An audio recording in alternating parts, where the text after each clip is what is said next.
Hello hi friends, welcome to my channel. This is Ramya Garka. ఈరోజు నేను చెప్పబోయే టాపిక్ ఏమనగా సొరకాయ తప్పలెంట్లు చేస్తున్నాను ఫ్రెండ్స్. ఇది ఎలా ప్రాసెస్ చేయాలో ఇది చూపిస్తాను.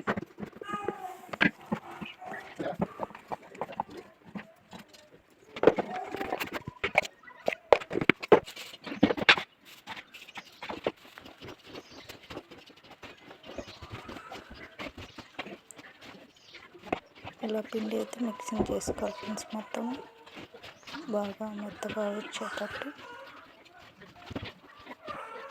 చూడండి ఫ్రెండ్స్. అలా మొత్తం బాగా కలుపుకొని తర్వాత కొన్ని శనగకాయలు అవన్నీ వేసుకుని పచ్చిమిరపకాయలు అవన్నీ వేసుకుని కరివేపాకు మొత్తం వేసి మిక్సింగ్ చేసాను. లాస్ట్ అయితే అది కొంచెం శనగలు వేసేసి అలా మొత్తం పెట్టేసి స్టవ్ వెలిగించి ఆయిల్ పోసాను. ఆయిల్ పోసేసి ఇప్పుడు కవర్ తీసుకొని మంచి కవర్ మాత్రం ఉంటుంది కదా ఫ్రెండ్స్, అది తీసుకోండి.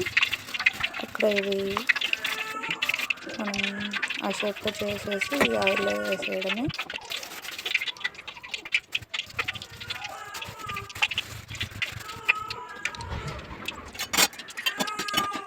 చూడండి ఫ్రెండ్స్, అలా ఆయిల్ కాగినాక అక్కడ వేసుకోవడమే. బాగా గోల్డెన్ కలర్లో తీసేసి చేసుకోవడమే. బాగా కాగనిచ్చేసి వేసుకోవడమే.